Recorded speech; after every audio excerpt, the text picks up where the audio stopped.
দেশে এখন পর্যন্ত আওয়ামী লীগের সেই শক্তির জায়গা না থাকলেও আওয়ামী লীগের বিভিন্ন ঝটিকা মিছিল দেখা যাচ্ছে। কেউ কেউ বলছেন যে এর জন্য দায়ী, কোনো সময় কেউ কেউ দায়ী করছেন সরকারের এক ধরনের নির্লিপ্ততা, কেউ কেউ দায়ী করছেন মানে যে রাজনৈতিক দলগুলো আছে সেই রাজনৈতিক দলগুলোর মধ্যে হচ্ছে অন্তর্কন্দলকে।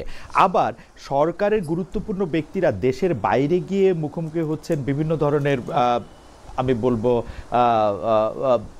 প্রতিবাদের, যে প্রতিবাদের ভাষা অনেক সময় শালীন থাকছে না, অনেক সময় সেটা ভয়ঙ্কর হয়ে উঠছে কেউ কেউ বলছেন। এর কারণ আসলে কি? বাংলাদেশের রাজনীতিতে মেরুকরণ নির্বাচনকে ঘিরে বা রাজনীতির বাইরে আসলে কি হচ্ছে এ নিয়ে আলোচনা করার জন্য আমাদের সঙ্গে আছেন প্রধান উপদেষ্টার সিনিয়র সহকারী প্রেস সচিব জনাব ফয়েজ আহমেদ। জনাব ফয়েজ আহমেদ, আপনাকে আমাদের অনুষ্ঠানে স্বাগত জানাই। আপনি আমাদেরকে সময় দিয়েছেন সেজন্য শুভেচ্ছা ও কৃতজ্ঞতা জানবেন। আমাদের সাথে আরও থাকছেন ঢাকা বিশ্ববিদ্যালয়ের অপরাধ বিজ্ঞান বিভাগের সহযোগী অধ্যাপক উম্মে ওয়ারা আমাদের সাথে যুক্ত হচ্ছেন কভেন্ট্রি থেকে। আপনাকেও আপনার সময়ের জন্য শুভেচ্ছা জানাচ্ছি এবং আপনাকে স্বাগত এবং কৃতজ্ঞতা। আমরা প্রথমে একটু জনাব ফয়েজ আহমেদ আপনার কাছে একটু যেতে চাই। আমি একটু পুরনো বিষয়, ৩-৪ দিনের পুরনো বিষয়ের দিকে আপনার একটু দৃষ্টি আকর্ষণ করতে চাই। আমি কয়েকদিন আগে দেখেছিলাম যে সাবেক উপদেষ্টা, মানে এই অন্তর্বর্তীকালীন সরকারের সাবেক উপদেষ্টা এবং বর্তমানে এনসিপি দলের যিনি প্রধান আছেন, তিনি একটি তার ভেরিফাইড পেজে তিনি একটি ফেসবুক স্ট্যাটাস দিয়েছিলেন, যেটি আমি পড়ছি এরকম করে, যে তাকে কোট করছি, উনি মাহফুজ আলমের উপর লন্ডন দূতাবাসের সামনে হামলার, মানে লন্ডনে বাংলাদেশ দূতাবাসের সামনে হামলার প্রেক্ষিতে তিনি লিখছেন, মাহফুজ আলমের উপর হামলার ঘটনায় কোনোবারই অন্তর্বর্তী সরকার কোনো স্ট্রং পদক্ষেপ নেয় নাই, কোনো শক্ত বার্তা দেয় নাই, কোনো উপদেষ্টা বা প্রেস সচিব একটা মন্তব্যও কখনো করেন নাই। সরকার ও উপদেষ্টা পরিষদের ভেতরেও মাহফুজ আলমকে অপদস্থ হত্যার মৌন সম্মতি তৈরি করা হয়েছে। এই সরকার ও উপদেষ্টাগণ মাহফুজদের যথেচ্ছ ব্যবহার করে এখন মৃত্যুর মুখে ঠেলে দিচ্ছে। আমরা এগুলি মনে রাখছি, রাজনৈতিকভাবে এর জবাব দেওয়া হবে। আমার কোনো প্রশ্ন নাই জনাব ফয়েজ আহমেদ, আপনি যদি এই বিষয়টার মধ্যে থেকে একটু বলতেন। উনি বেশ কয়েকটা স্ট্রং মতামত দিয়েছেন। জি, খালিদ ভাই, আপনাকে ধন্যবাদ। যারা আপনারা এই শো এই মুহূর্তে দেখছেন তাদেরকে শুভেচ্ছা, একই সঙ্গে আমার সহালোচক যিনি আছেন তাকেও শুভেচ্ছা। জনাব নাহিদ ইসলাম জুলাই আগস্টে বাংলাদেশে যেই গণ অভ্যুত্থান সংগঠিত হয়েছে, সেই গণ অভ্যুত্থানের সবচেয়ে বেশি উল্লেখ করার মতো যে মুখ, গণ অভ্যুত্থানের সবচেয়ে বড় পোস্টার বয় নাহিদ ইসলাম। কিন্তু একই সঙ্গে নাহিদ ইসলামের যদি বর্তমান পরিচয় দেখেন, তিনি একটি রাজনৈতিক দলকে প্রতিনিধিত্ব করেন। সো নাহিদ ইসলামের বক্তব্যের ক্ষেত্রে আপনি একই সঙ্গে যেমন অভ্যুত্থানের আমি যদি বলি যে আবেগের বিষয়টি আছে, একই সঙ্গে তার রাজনৈতিক অবস্থানও আছে। সুতরাং নাহিদ ইসলামের বক্তব্যের সরাসরি দেয়ার চেয়ে উপদেষ্টা জনাব মাহফুজ আলমের উপরে যেই হামলা চেষ্টার ঘটনা ঘটেছে লন্ডনে বা নিউ ইয়র্কে, এর প্রত্যেকটি ক্ষেত্রেই সরকারের দিক থেকে যা যা কূটনৈতিক চ্যানেলে করণীয় তার সব ধরনের পদক্ষেপ নেওয়া হয়েছে। এবং তিনি তার স্ট্যাটাসে যেই কথাটি ইঙ্গিত করেছেন যে কোনো উপদেষ্টা এটার প্রতিবাদ জানাননি, টু শব্দ করেননি বা প্রেস সেক্রেটারি করেননি, আমার কাছে মনে হয় ওনার কাছে যখন উনি ওই স্ট্যাটাস লেখেন সেই সময় পর্যন্ত তথ্যের খানিকটা ঘাটতি ছিল। তথ্যের ঘাটতির কারণে হয়তো ওনার ইমোশন আছে। অফকোর্স উনি জুলাই আগস্টের অভ্যুত্থানের সময় একসঙ্গে ওনারা নিশ্চিত মৃত্যু সামনে জেনেও জীবন বাজি রেখে লড়াই করেছেন। সেই ইমোশনাল রিলেশনশিপ তাদের মধ্যে রয়েছে, তারা একে অপরের খুব ঘনিষ্ঠ কমরেড, সেই জায়গা থেকে হয়তো এই মন্তব্য করেছেন। বাট সরকারের দিক থেকে যে সমস্ত উদ্যোগ নেওয়া যায় সমস্ত ক্ষেত্রে তার সবগুলি নেওয়া হয়েছে, কূটনৈতিক চ্যানেলে বলেন এবং সরকারের এখানকার ব্যবস্থা। যদি জনাব আহমেদ, আমি কি একটা বিষয় বলতে পারি, যে আপনি বলছেন যে তারা পরস্পর ঘনিষ্ঠ কমরেড, অর্থাৎ জনাব নাহিদ ইসলাম এবং জনাব মাহফুজ আলম তারা পরস্পর ঘনিষ্ঠ। তো জনাব মাহফুজ আলম তো এখনো গদিনসীন উপদেষ্টা, তার মানে কি তিনি আসলে সরকারের মধ্যেও বা উপদেষ্টাদের মধ্যেও কি তিনি আলাদা বা কর্নার্ড? মানে তারা কি তাকে তার পুরনো কমরেডদের কথা ভেবেই থাকতে হচ্ছে? মানে বিষয়টা কি এরকম? কারণ আপনি বলছেন যে তথ্যের ঘাটতি আছে, কিন্তু আমি কিন্তু প্রতি শব্দে শব্দে জনাব নাহিদ ইসলামের প্রতি শব্দে শব্দে আমি দেখছি যে তিনি এটা খুব আবেগের বশবর্তী হয়ে লিখেছেন তা না, তার দেয়ালে পিঠ ঠেকে গেছে বলে তিনি লিখছেন। মাহফুজ আলমকে অপদস্থ হত্যার মৌন সম্মতি তৈরি করা হয়েছে উপদেষ্টা পরিষদের ভিতরেও। যে দেয়ালে পিঠ ঠেকে গেছে, ঠিক ঠেকে গেছে কিনা এটা আমার জানা নেই। আপনি এক ধরনের ইন্টারপ্রেট করে নিচ্ছেন স্ট্যাটাস থেকে। জনাব জনাব মাহফুজ আলমের উপরে যে লন্ডনে বা নিউ ইয়র্কে যে হামলার ঘটনা ঘটেছে এটা অত্যন্ত ন্যাক্কারজনক, এবং এটা খুবই পরিষ্কার যে এই হামলা কারা করেছে। তারা ঘোষণা দিয়ে হামলা করার চেষ্টা করেছে, যদিও মাহফুজ আলম ওখানে ছিলেন না যেখানে হামলাটি হয়েছে, বা মাহফুজ আলমকে টার্গেট যেভাবে করেছেন সেভাবে সরকারের দিক থেকে যে ধরনের কৌশলগত নিরাপত্তার জন্য যে সমস্ত কৌশল সেখানে নেওয়া হয় সেটা সাকসেসফুল হয়েছে বলেই কিন্তু মাহফুজ আলম আক্রান্ত হননি কোথাও। তারা চেষ্টা করেছে, যারা এই অভ্যুত্থানের বিরোধী শক্তি বা যারা পতিত পরাজিত ফেসিবাদ, তারা এই চেষ্টাটা করছেন। আপনি জানেন যে অভ্যুত্থানের পর বাংলাদেশ থেকে বহু আওয়ামী লীগের নেতা কর্মী তারা পালিয়ে গেছে, তাদের কেউ ভারতে আছে, কেউ লন্ডনে আছে, কেউ নিউ ইয়র্কে আছে, আর অন্যান্য দেশেও আছে। সেই জায়গায় তারা যেহেতু ওই দেশগুলিতে এই ধরনের ডেমনস্ট্রেশন করার ক্ষেত্রে এক ধরনের অবাধ সুযোগ রয়েছে, সেই সুযোগটি নিয়ে থাকেন।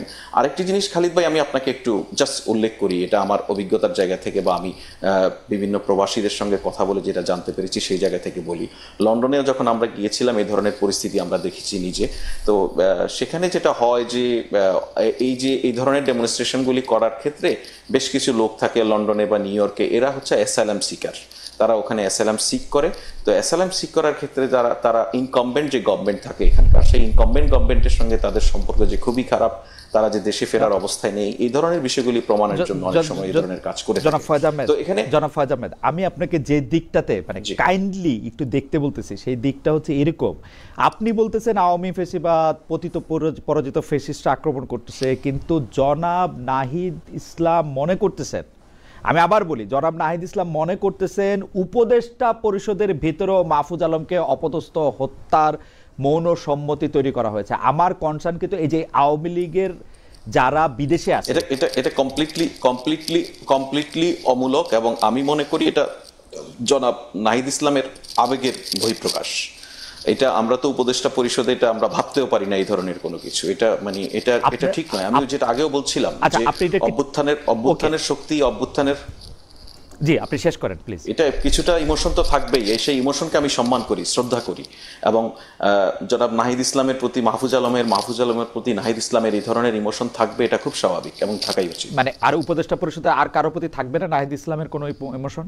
ডক্টর ইউনূসের প্রতি থাকবে না? আপনাদের প্রতি থাকবে না? দেখুন, উনি তো উপদেষ্টা পরিষদকে না, খেয়াল করেন জনাব ফয়েজ আহমেদ, আমি যেটা বুঝতে চেয়েছি আপনি খেয়াল করেন, উনি কিন্তু সেই স্ট্যাটাসটা এখন আপনি বুঝতে পেরেছেন। আচ্ছা আমি অন্যভাবে বলি জনাব ফয়েজ আহমেদ, প্রেস থেকে এই ব্যাপারে স্টেটমেন্টটা কি করা হয়েছে আসলে মাহফুজ আলমের বিরুদ্ধে আক্রমণটা করার ক্ষেত্রে আপনার প্রেস সেকশন থেকে কি করা হয়েছে? প্রথম কথা হচ্ছে যে প্রেস সেকশন থেকে যে স্টেটমেন্টটা দেওয়া হয়েছে সেটার নিন্দা জানানো হয়েছে, প্রেস থেকে নয়, অন্তর্বর্তীকালীন সরকারের পক্ষ থেকে, এবং একই সঙ্গে প্রয়োজনীয় যে সমস্ত ব্যবস্থা গ্রহণ করা যেতে পারে কূটনৈতিক পরিমণ্ডলে বা কূটনৈতিক চ্যানেলে, সেই ব্যবস্থাগুলি গ্রহণ করার বিষয়েও সেখানে জানানো হয়েছে, ব্যবস্থা নেওয়া হচ্ছে। তো এখানে আপনি আসলে যে কথাটা বলছেন যে জনাব নাহিদ ইসলাম এবং মাহফুজ আলম একে অন্যের প্রতি ইমোশনের জায়গা, অন্যদের প্রতি সেটা থাকবে কি থাকবে না, তাই তো? অন্যদের প্রতি আসলে কার প্রতি কার ইমোশন কিরকম থাকবে সেটা আমরা তো বলতে পারি না। তবে একটা অভ্যুত্থানের মধ্যে দিয়ে, ধরুন আপনার একজন দীর্ঘদিনের সহকর্মী, আপনার একজন দীর্ঘদিনের স্কুল ফ্রেন্ড, কলেজ ফ্রেন্ড, তার জন্য আপনার যেরকম ইমোশন থাকবে বলে আমরা খুব সাধারণভাবে ধরে নেই। আপনার সঙ্গে একই রকম সম্পর্ক নয় বা একই রকম অবস্থার মধ্য দিয়ে আসেননি, তার সঙ্গে আপনার সম্পর্কটা ঠিক কেমন হবে এটা বা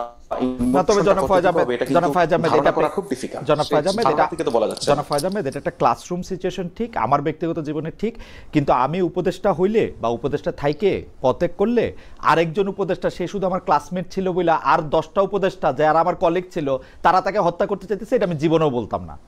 দ্যাটস ফর শিওর। আপনি বলতেন না, এখন আমি ঠিক আছে, আপনার জন্য শিওর একজন বলেছে, সেটাও সামনে শিওর আমাদের, তাই না? তো কিন্তু সেটা বলার মধ্যে কোনো জায়গা আছে নাকি? আমি বলছি সেই জায়গাটা পরিষ্কার এবং সবচেয়ে সুন্দর হবে আমার ধারণা আপনি যদি জনাব নাহিদ ইসলামকে এই বিষয়ে একটি প্রশ্ন করতে পারেন। আমার কাছে মনে হচ্ছে জনাব নাহিদ ইসলাম এটাতে উত্তরই দিচ্ছেন, এটার মধ্যে প্রশ্নের জায়গা রাখেন নাই, তিনি সিদ্ধান্ত দিচ্ছেন এবং এটা তিনি প্রত্যাহারও করেন নাই। আমি আরেকটা লাইন সম্পর্কে খালি আপনি একটু দৃষ্টি আকর্ষণ করি, এই সরকার ও উপদেষ্টাগণ মাহফুজদের যথেচ্ছ ব্যবহার করে এখন মৃত্যুর মুখে ঠেলে দিচ্ছে। আপনি কি আর কিছু বলবেন? ওনার কাছে কোনো প্রশ্নের জায়গা আছে? উনি তো সিদ্ধান্ত দিচ্ছেন। না, ওনার কাছে খালিদ ভাই, আপনি যদি বলেন প্রশ্নের জায়গায় নেই, তাহলে বাংলাদেশের আর কোনো মানুষ প্রশ্ন না, আমার খুঁজে কাছে পাবে মনে না। হয় আপনি হচ্ছেন প্রশ্ন। না না, আমার কাছে মনে হয় যে উনি সিদ্ধান্ত দিচ্ছেন ফয়েদ, আমার কাছে মনে হয় যে উনি সিদ্ধান্ত দিচ্ছেন। সেই বিবেচনায় আমি না, সিদ্ধান্ত সিদ্ধান্তের প্রেক্ষিতে আমরা বহু প্রশ্ন করি। হ্যাঁ, আচ্ছা। আমি আনফরচুনেটলি এই সাময়িক সময়ের জন্য সাংবাদিকতা করছি না। আমি তো সাংবাদিকতাই করেছি। আমরা তো বহু সিদ্ধান্তের উপরে প্রশ্ন করি, আমরা সিদ্ধান্তের উপরে প্রশ্ন করতে অভ্যস্ত। সুতরাং নাহিদ ইসলামের এই প্রশ্নে যদি আমি নিজেকে সাংবাদিকতার জায়গায় দেখি, অনেক প্রশ্ন করার জায়গা আছে, সেই জায়গায় আমি আপনাকে ওয়েলকাম করবো। না না, থ্যাংক ইউ সো মাচ জনাব ফয়েজ আহমেদ, আপনি আপনার জায়গা থেকে বিষয়গুলি বলেছেন। আমি একটু অধ্যাপক উম্মে ওয়ারা আপনার কাছে যেতে চাই। অধ্যাপক উম্মে ওয়ারা, আমি মানে যে বিষয় নিয়ে আসলে প্রশ্ন করছিলাম জনাব ফয়েজ আহমেদকে, সেই বিষয় নিয়ে আসলে আপনার কাছেও একটু আসতে চাই যে জুলাইতে যা হয়েছে, মানে আওয়ামী লীগ সরকারের বিদায়টাতে যারা নেতৃত্ব দিয়েছে বা আওয়ামী লীগ সরকারের অবশ্যম্ভাবী বিদায়টা যারা ঘটাতে পারলো, সেইটা ছিল একটা ঐক্যবদ্ধ শক্তি। কিন্তু সেই ঐক্যবদ্ধ শক্তিটাকে এখন নানাভাবে বিতর্কিত বা তর্কিত করা হচ্ছে। আমি এতক্ষণ আসলে নাহিদ সাহেবের মানে স্ট্যাটাস পড়তেছিলাম, এই যে এইটা করা হইতেছে, মানে এইটাকে আপনি আসলে কিভাবে দেখেন? এইটা দিয়ে কি আসলে আওয়ামী লীগের শক্তি বোঝা যেতেছে? এইটা দিয়ে কি আসলে উপদেষ্টা পরিষদকে, যারা এই সরকারের অন্তর্বর্তীকালীন সময় আসলো, তাদেরকে বিতর্কিত করার চেষ্টা করা হইতেছে? মানে এটা কেন করা হইতেছে? মানে আপনি যেহেতু বিশ্লেষক এবং গবেষক, আপনি এটার এন্ড গোলটা কি দেখতে পাচ্ছেন যে এটা কেন করা হইতেছে? ধন্যবাদ আপনাকে। প্রথমে একটু বলি যে আপনি যেটা প্রথমে প্রশ্ন করেছিলেন যে নাহিদ ইসলাম প্রথমে আসলে একজন উপদেষ্টা ছিলেন, পরবর্তীতে উনি সেই পদটি ছেড়ে দিয়ে এনসিপি তে জয়েন করেন। এখন বিষয় হচ্ছে যে তথ্য উপদেষ্টা তো এখনো উপদেষ্টা, উনি সরকারের একজন। কাজেই নাহিদ ইসলাম যখন সরকারের একজনকে নিয়ে তার চিন্তার কথা বলেন এবং সরকারের অন্যদেরকেই আসলে দোষারোপ করেন, সেটা আসলে উপদেষ্টা পরিষদের জন্য খুব একটা স্বস্তিদায়ক কোনো ব্যাপার হয় বলে আমি মনে করি না। কারণ আমি মনে করি যে উপদেষ্টা সবাই একজন আরেকজনের প্রতি নিশ্চয়ই সেই ধরনের তাদের সেই চিন্তা ভাবনা আছে, তাদের সিকিউরিটি এবং সবকিছু নিয়ে নিশ্চয়ই তারা ভাবেন। কাজে নাহিদ ইসলামের এই বক্তব্যটি আমার কাছে মনে হচ্ছে যথেষ্ট অস্বস্তিদায়ক হবে উপদেষ্টা পরিষদের জন্য। এক, দ্বিতীয় হচ্ছে আপনি যেটি বলছিলেন যে বিতর্কিত করার চেষ্টা। আসলে দেখুন, যখন জুলাই আন্দোলনটি হয়েছে তখন কিন্তু বিভিন্ন মতের, বিভিন্ন আদর্শের, বিভিন্ন পেশার মানুষ একসাথে এসেছিল এবং তারা একটি নির্দিষ্ট উদ্দেশ্যে আসলে এই আন্দোলনটি সংঘটিত হয়। কিন্তু আপনি দেখবেন এর পরপরই কিন্তু যে যার এজেন্ডা, যে যার জীবনে ফিরে গিয়েছে, যে যার কাজে ফিরে গিয়েছে। এবং নাহিদ ওনারাও কিন্তু একটি নতুন দল গঠন করেছে। এখন তারা যদি বলেন যে মাহফুজদেরকে ব্যবহার করা হয়েছে এবং এখন মৃত্যুর মুখে ঠেলে দেওয়া হয়েছে, একজন মাহফুজ, একজন নাহিদ, একজন আসিফ সজীব, ওনারাও কি আসলে রিওয়ার্ডের হননি? যেহেতু ওনারাই নায়ক ছিলেন এই অভ্যুত্থানের বা এই আন্দোলনের, তারাও তো একটি সরকারের উপদেষ্টা হয়েছেন, তারা একটি দল গঠন করেছেন, সারা দেশের মানুষ তাদেরকে চেনেন। কাজে এখন তারাও তো সেখান থেকে কিছু অর্জন করেছেন। এখন যদি হঠাৎ করে তারা বলেন যে তাদেরকে ব্যবহার করে ছুঁড়ে ফেলা হচ্ছে, আমার কাছে মনে হয় এই বক্তব্যটি আসলে আমার কাছে সঠিক মনে হয় না। না না, কিন্তু অধ্যাপক উম্মেয়রা, এইটাও তো একটা বিষয়। নাহিদ ইসলাম সাহেব এখন একটি রাজনৈতিক দলের প্রধান, তার বক্তব্যের মধ্যে অনেক রাজনীতিও থাকবে এবং এই সরকারের বিভিন্ন সমালোচনা এনসিপি এখন নিয়মিত করে যাচ্ছে। বিশেষ করে ডক্টর মোহাম্মদ ইউনূসের লন্ডনে তারেক সাহেবের সঙ্গে বৈঠক হওয়ার পর থেকে এনসিপির একটি জায়গা দাঁড়িয়েছে এরকম, তারা প্রকাশ্যেই আসলে এই সরকারের জায়গা থেকে অনেক সমালোচনা করছে। সেই প্রকাশ্য সমালোচনার তো এটি একটি পার্টও হতে পারে এবং এটি রাজনৈতিক জায়গাও হতে পারে। এর জন্য তাদের সুবিধা নেওয়া বা তাদের এইটা বলা, এইটা কেন সামনে আসবে? মানে আমি এই কথাটি এই জন্য বললাম, যেহেতু বলছে যে তাদেরকে ব্যবহার করে ছুঁড়ে ফেলা হচ্ছে, সেই জায়গাটিতে আমি বলেছি যে আসলে তাদেরকে ব্যবহার করে ছুঁড়ে ফেলা হয়নি, বরঞ্চ এই আন্দোলনের মধ্য দিয়ে তারাও কিন্তু একটি স্ব জায়গায় একটি জায়গা করে নিয়েছে, রাজনৈতিক জায়গায়। সেই অর্জনটিকেও তো তাদের আসলে দেখতে হবে। এক, আরেকটি যেটি আপনি বলছিলেন যে তাদেরকে যে রাজনৈতিক ট্যাকটিক, এটা তো একদমই রাজনীতিক কৌশলেরই একটি জায়গা। তারা একদিকে যেমন অন্তর্বর্তী সরকারের সমালোচনা করছেন, ঠিক তেমনি তারা বিভিন্ন সময় আমরা দেখেছি যে সরকারের বিভিন্ন আইন শৃঙ্খলা রক্ষাকারী বাহিনীর সাহায্য নিয়েও তারা বিভিন্ন সময় বিভিন্ন ধরনের কর্মসূচি পালন করেন। এখনো নিবন্ধন হয়নি, তারপরেও যে কোনো গুরুত্বপূর্ণ রাজনৈতিক সংকট বা আলোচনার ক্ষেত্রে প্রধান দুইটি তিনটি দলের মধ্যে তো তারা থাকেন। এমনকি যে মাননীয় প্রধান উপদেষ্টা নিউ ইয়র্কে আসছেন, সেক্ষেত্রে তো দেখা যাচ্ছে যে তাদের দলের একজন সেখানে আছেন। সেখানে তো আরো অন্য দলের অনেকেও থাকতে পারতেন। তো তাদেরকে আমার তো মনে হয় সব জায়গায় অনেক বেশি আসলে প্রায়োরিটি দেওয়া হয়, যেটা যেটা নিয়েও আসলে সমালোচনা করার জায়গা থাকে। সেক্ষেত্রে আমার মনে হয় না নাহিদ ইসলামের এই বক্তব্যটি আমার কাছে অতটা সঠিক বলে মনে হয় না। আপনি আপনার সর্বশেষ প্রকাশিত নিবন্ধে এনসিপির সাফল্য বা এনসিপির আপাত ব্যর্থতার, মানে আমি যদি ব্যর্থতা এই শব্দটা নাও বলি, আপনি 3টা বিষয় উল্লেখ করছেন, সেটা আবার অধ্যাপক সোয়াইনরে উল্লেখ করে। সেটার মধ্যে আপনি বলছেন একটা শক্তিশালী আদর্শের অভাব, নিবেদিত প্রাণ তৃণমূল সমর্থকদের অনুপস্থিতি এবং তাৎক্ষণিক সংকট কেটে যাওয়ার পর একইভাবে জনসাধারণের উৎসাহ ধরে রাখার চ্যালেঞ্জ। আমি এটা একটু ম্যাডাম আপনার কাছ থেকে একটু আমি জানতে চাই যে একটা শক্তিশালী আদর্শের অভাব, পরে আমরা দেখলাম যে জনাব বদরুদ্দিন উমরকেও আপনি কোট করেছেন, তারা ডানপন্থী না মধ্যপন্থী নাকি বামপন্থী ইত্যাদি প্রশ্ন করে। কিন্তু শক্তিশালী আদর্শ বলতে আপনি যে শেখ মুজিবুর রহমান, জিয়াউর রহমান, হোসেন মোহাম্মদ এরশাদ তাদের কথা আপনি বলছেন, শক্তিশালী আদর্শ মানে কি কোনো একটা চিন্তা, কোনো একটা পরিবার, কোনো একটা কথা, সেইটাকে আঁকড়ে ধরে বসে থাকা? শক্তিশালী আদর্শ আসলে জিনিসটা কি?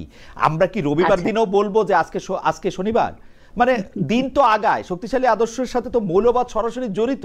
মানে আপনি আর ওই জায়গা থেকে নড়বেন না। এই শক্তিশালী আদর্শটারে আপনি কেন বলতেছেন যে এটা শক্তিশালী আদর্শের অভাব? এই নতুন বাংলাদেশের তো স্বপ্ন ওরা দেখাইছিল, তাই না?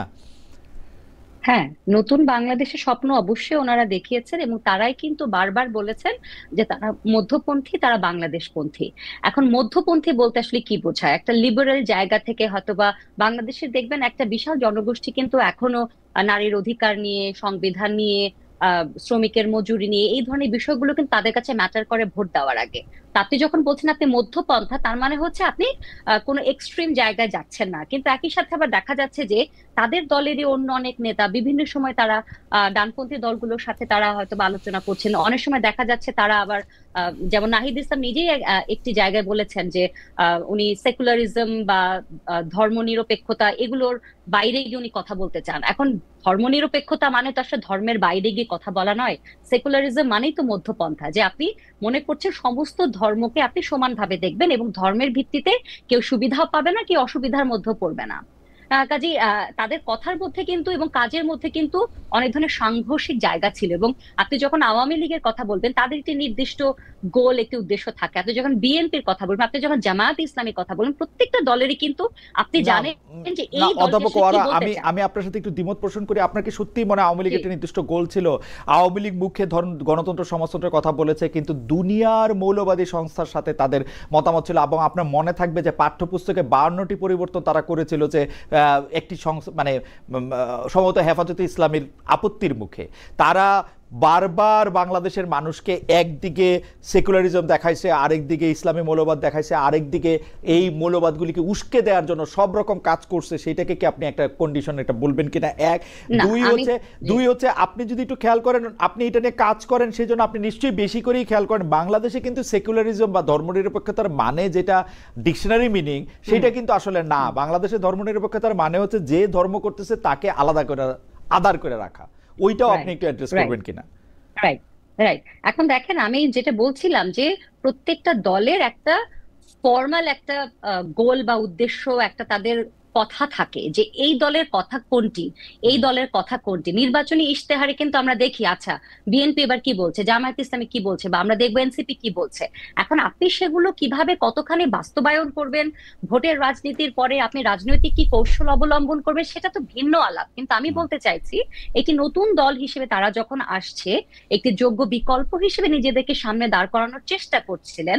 যে বংশগত যে রাজনীতিগুলো আমাদের দেশে আছে বা ভারতীয় উপমহাদেশে আছে, সেগুলোর বাইরে গিয়ে একদম সাধারণ পরিবার থেকে আসা যারা আন্দোলন করেছে তাদের নেতৃত্বে তারা যখন আসলো, প্রথমে কিন্তু প্রত্যেকে একটা আশাবাদী ছিলেন যে আচ্ছা তারা কি করবেন আমরা দেখি।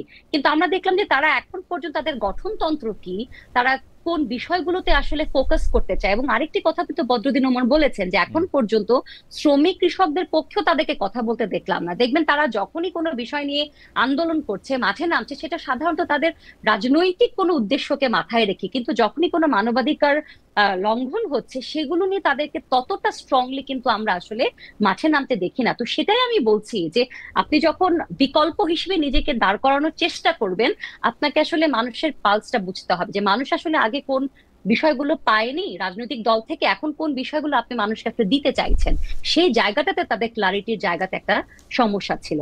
আর ওকে। দ্বিতীয়ত ধর্মের কথা যেটি বললেন আপনি, যে সেকুলারিজমের কথা, যে হ্যাঁ আমাদের দেশে আমরা ধর্ম নিরপেক্ষতা মানে ভাবি সে মানুষটি নাস্তিক, তিনি আসলে ধর্ম বিশ্বাস করেন না, বা এই ধরনের অনেক ধরনের কিছু ভুল ভ্রান্তি আমাদের মধ্যে রয়েছে। কিন্তু এটা কি আপনার মনে হয় না যে এই নতুন তরুণ দলটির একটি দায়িত্ব ছিল যে এই বিষয়গুলোকে আরো একটু ক্লারিফাই করা, এই বিষয়গুলো নিয়ে সামনে আসা, বা ধর্ম যে আসলে কাউকে সুবিধা দেয়া বা অসুবিধা দেওয়ার জায়গা না, এটা একটি একেবারে নিজস্ব একটি ব্যাপার, সেই আমার কাছে মনে জায়গাটা তো আসলে আমাদের ক্লারিফাই করতে হবে। আমার কাছে মনে হয় যে আপনি শুধু এই ব্যাপারটাতে একটু এইটা দেখবেন কিনা যে বাংলাদেশের রাজনীতিতে ধর্মকে যেভাবে ব্যবহার করা হয়েছে, বিশেষ করে আওয়ামী লীগ, বিএনপি যেভাবে ব্যবহার করছে, যাদের নামের সাথে আসলে ইসলাম নাই, তারা যেভাবে ব্যবহার করছে, তারপরে আইসা নতুন একটা রাজনৈতিক দলের জন্য মানে একটা ধর্মরে আলাদাভাবে ব্যবহার না করে একটা প্ল্যাটফর্ম দেওয়া, একটা প্ল্যাটফর্মে কাজ করা, এটা কিন্তু আসলে খুবই জটিল।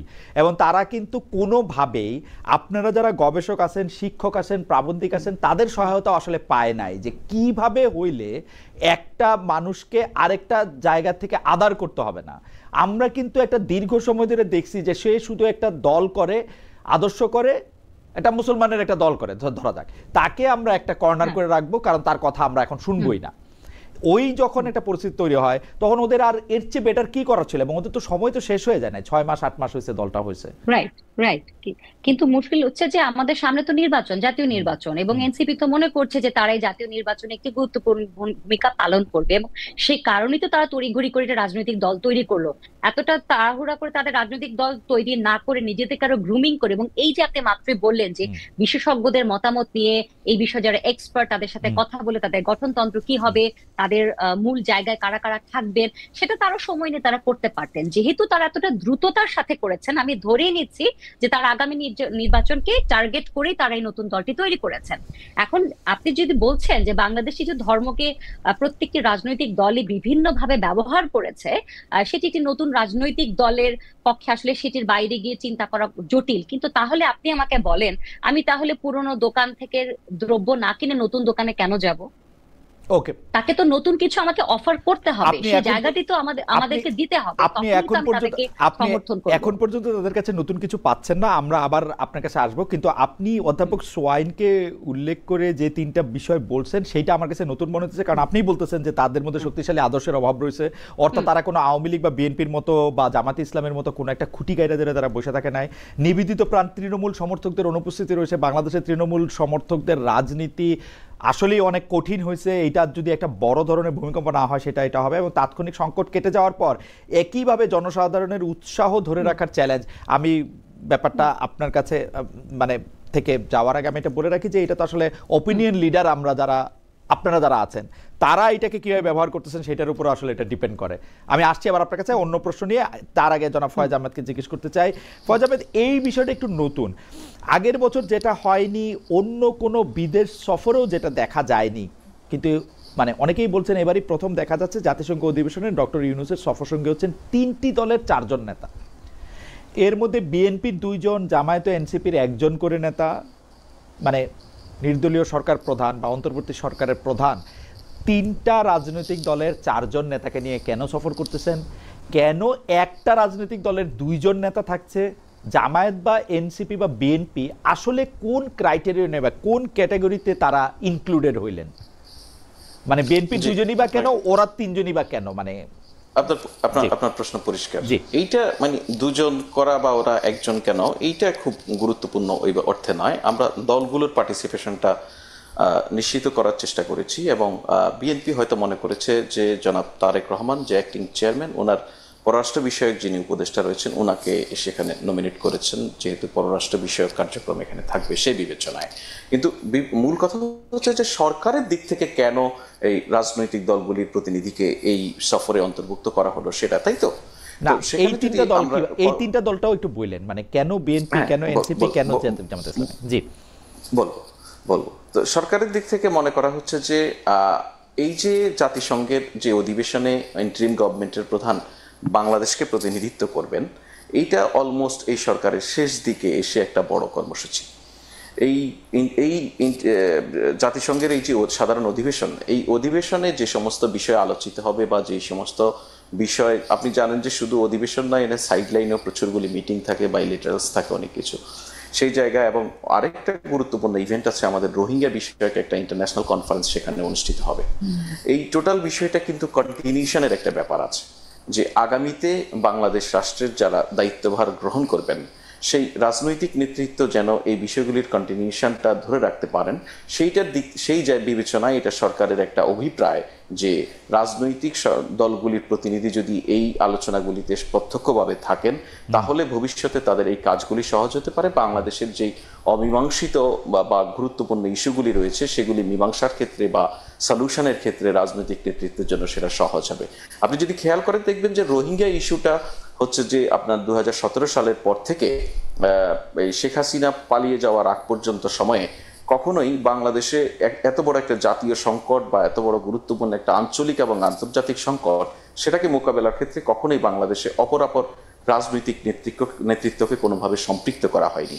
সাম্প্রতিক সময়ে আপনি যদি গত কয়েক সপ্তাহ আগে দেখেন যে কক্সবাজারে রোহিঙ্গা বিষয়ে একটি বড় সম্মেলন অনুষ্ঠিত হয়েছে, সেটিও আন্তর্জাতিক সম্মেলন ছিল। বিদেশ থেকে বিভিন্ন প্রতিনিধিরা এসেছেন, আমার বাংলাদেশে থাকা বিভিন্ন দূতাবাসের প্রতিনিধিরা, অ্যাম্বাসেডররা অংশ নিয়েছেন এবং রোহিঙ্গা প্রতিনিধিরা প্রথমবারের মতো নিজেদের কথাগুলি নিজেরা সেখানে বলেছেন। সেখানেও কিন্তু সরকার অনেকগুলি রাজনৈতিক দলের নেতৃত্বকে সেখানে সম্পৃক্ত করেছে, রাজনৈতিক দলের নেতৃত্বকে সরাসরি প্রত্যক্ষভাবে রোহিঙ্গা ক্রাইসিসের সঙ্গে পরিচয় করে দিয়েছে। আমি অন্য কথা যাওয়ার আগে একটু রোহিঙ্গাটা জিজ্ঞেস বলি। ডক্টর মোহাম্মদ ইউনূস বলেছিলেন আগামী ঈদ রোহিঙ্গারা তাদের নিজের দেশে গিয়ে করবেন, এই ব্যাপারটি কি ওই রাইট ট্র্যাকে আছে? মানে আগামী ঈদ আসতে হয়তো 3-4 মাস 5-6 মাস।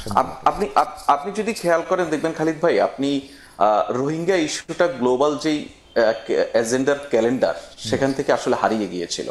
অনেকগুলি আর ইউক্রেন ওয়ার সহ নানান গ্লোবাল গুরুত্বপূর্ণ ইস্যু এসে রোহিঙ্গা ইস্যুটা আমাদের বিশ্ব নেতৃত্বের যে আলোচনা, আমাদের যে ডোনার এজেন্সিস, ডোনার কান্ট্রিজ, তাদের এজেন্ডা থেকে হারিয়ে গিয়েছিল। প্রফেসর মোহাম্মদ ইউনূস দায়িত্ব গ্রহণের পর থেকেই উনি চেষ্টা করেছেন যে এই ইস্যুটা যেন হারিয়ে না যায়, এটা যেন একটা শান্তিপূর্ণ সলিউশনের দিকে আমরা যেতে পারি, মানুষের মুখে ঠোঁটে থাকুক। এই তো মানুষের নয় মূলত যারা আমাদের এখানে ফান্ডিং করে, দেখুন এদেরকে পরিচালনার জন্য বিপুল অর্থের ব্যাপার রয়েছে। এখানে তাদের শান্তিপূর্ণ প্রত্যাবর্তনের জন্য আন্তর্জাতিক বিভিন্ন প্লেয়ারের এখানে বড় বড় আমার মনে হয় আমরা রোহিঙ্গা ইস্যু নিয়ে আমরা আলাদা কথা বলতে পারি। আমার বিবেচনায় রোহিঙ্গা ইস্যু নিয়ে সরকার আওয়ামী লীগ সরকারের থেকে এক চুলো আগায় নাই, কিন্তু এটা পাবলিসিটির জায়গা থেকে অনেক বেশি ব্যবহার করা হইতেছে। যাই হোক, এটা নিয়ে আমরা আলাদা করে কথা বলতে পারবো। আপনি এখন বলেন যে ঠিক আছে, এই রোহিঙ্গা ইস্যুটারেও যদি অ্যাড্রেস করতে আন্তর্জাতিকভাবে বিএনপি, এনসিপি এবং জামাতে ইসলামী, যেহেতু সরকার কি মনে করছে এই 3 দলই আসলে পরবর্তী রাষ্ট্র ক্ষমতায় আসবে, 3 দলের কেউই। খালিদ ভাই, এখানে আপনি যে জায়গাটা শেষ করতে চাচ্ছেন, আপনি একটা অপিনিয়ন দিয়ে শেষ করার ফলে আমি যদি সেটাতে একটা রেসপন্স না করি, তাহলে আমার প্রতি আপনার দিক থেকে একটু জুলুম হয়ে যাবে। ছোট্ট একটা রেসপন্স করি। ডেফিনেটলি আপনি যেটা বলছেন আওয়ামী লীগের থেকে এক চুলো আগায়নি। আমি একজন রিপোর্টার হিসেবে যখন ছিলাম, আমি দীর্ঘদিন রোহিঙ্গা ইস্যুটা কভার করেছি নানান ফর্মে। আপনি বিশ্বাস করেন, আওয়ামী লীগ রোহিঙ্গা ইস্যুটাকে নিয়ে কোনোভাবে এগোতেই চায়নি। এই সরকার রোহিঙ্গা ইস্যুটি নিয়ে অত্যন্ত সিরিয়াস। এই সরকার রোহিঙ্গা ইস্যুটাকে নিয়ে এত ইনভলভমেন্ট তৈরি করেছে, সেখানে ফুড এইডের জায়গাটা বাড়ানোর বিষয়ে চেষ্টা করেছে, কিছুটা বাড়ানোর সক্ষম হয়েছে। এখানে আরো রোহিঙ্গা এসেছে, সেই জায়গাগুলিতে কাজ করা, তাদেরকে গ্লোবাল কমিউনিটিকে সেখানে এঙ্গেজ করা এবং প্রত্যাবর্তনের বিষয় নিয়ে প্রথমবারের মতো মিয়ানমারের কাছ থেকে রোহিঙ্গাদেরকে রোহিঙ্গা হিসেবে স্বীকৃতি আদায় করার বিষয়টা, এগুলিকে যদি আপনি বলেন এক চুলো আগায়নি, তাহলে আপনার সঙ্গে আমি আপনাকে আগানো যদি না বলা। ঠিক আছে, না আপনি প্রত্যেকটা জিনিসই মানে আপনি যেহেতু ওই পারে আসেন, আমি এটা নিয়ে আসলে তর্ক করবো না, মানে আপনি ট্রুথ বেটার করে বলতেছেন আর কি। আচ্ছা, আমি শুধু আপনাকে একটুক বলি যে আমি এইটাকে আগাইতে চাই নাই, আর আমি আগাইতে চেষ্টা করতেছি, মানে আগানো না। কিন্তু আমি মেসির মতো খেলতে চাই, মানে এই যে আমি মেসির মতো খেলতে পারবো, ব্যাপারটা এরকম না। আমি বলতেছি হচ্ছে যে ফ্যাক্ট রিমেন্স, রোহিঙ্গাদের অবস্থা যেরকম ছিল, আমি আপনাকে আবার বলতেছি রোহিঙ্গাদের অবস্থা যেরকম ছিল, আপনি আমার ডেটা দেখান বা আপনার সাথে নিশ্চয়ই আমার আরো কথা হবে, এক চুলো তাদের অবস্থার পরিবর্তন হয় নাই। আপনারা আপনি মুখে বড় বড় কথা বলছেন, সামনে অ্যাক্সেস থাকে, আপনি যদি আপনার সামনে অ্যাক্সেস থাকে, আমি যদি আপনাকে একটা কুইক সার্চ দিতে বলি, আপনি দেখুন তো সর্বশেষ রোহিঙ্গা ক্যাম্পে খুনাখুনির ঘটনা কবে ঘটেছে। ও আচ্ছা, খুনাখুনি, আপনাকে জাস্ট এতটুকু বললাম যে ক্যাম্পে একটা স্থিতিশীল পরিস্থিতি তৈরি করা সক্ষম হয়েছে, ক্যাম্পে এতগুলি গ্রুপকে একত্রিত করে তাদেরকে এই জায়গায় নিয়ে আসা সক্ষম হয়েছে যে আপনারা খুনাখুনি থামাইছেন, নিজেদের আপনারা খুনাখুনি এটা ভালো। মানে আমি আপনাকে একটা, আপনি যে বললেন যে একচুলো কিছু এগোয়নি বা কিছুই হয়নি, সেখানে আছে সেই জায়গা। আমি বলি ফয়েজ, আমি বলি আপনারা যে বার্মা সরকারের সঙ্গেও কথা বলতেছেন, ওই রেবেল আর্মিটার সঙ্গেও কথা বলতেছেন, এইটা করে আপনারা একটা টাইম বম ওইখানে করতেছেন। দুইটা মারামারি লাগা প্রতিপক্ষের সঙ্গে আপনারা একই সঙ্গে কথা বলতেছেন এবং সেটা প্রকাশ্যে বলতেছেন যে আপনারা রেবেলদের সঙ্গে কথা বলতেছেন, সরকারের সঙ্গে কথা বলতেছেন। যাই হোক, আমি আজকে আমার এটা বিষয় না, আপনার সাথে এটা নিয়ে আমার কথা হবে, এটা নিয়ে নিশ্চয়ই আমারও এই অল্প বিস্তর একটু আমি খেয়াল করি এখানে কি হইতেছে, সেটা নিশ্চয়ই আপনার সাথে। আমি এটা শুধু জানতে চাই যে আপনারা রোহিঙ্গা বিষয়টি আন্তর্জাতিকভাবে যখন এটাকে সামনে নিয়ে আসবেন, তখন বিএনপি, এনসিপি এবং জামায়াতে ইসলামীকে যে আপনারা চুজ করলেন, আপনারা মনে করেন কিনা যে পরবর্তী সরকার এই তিনটি দলের মধ্যে থেকেই আসলে গঠিত হবে?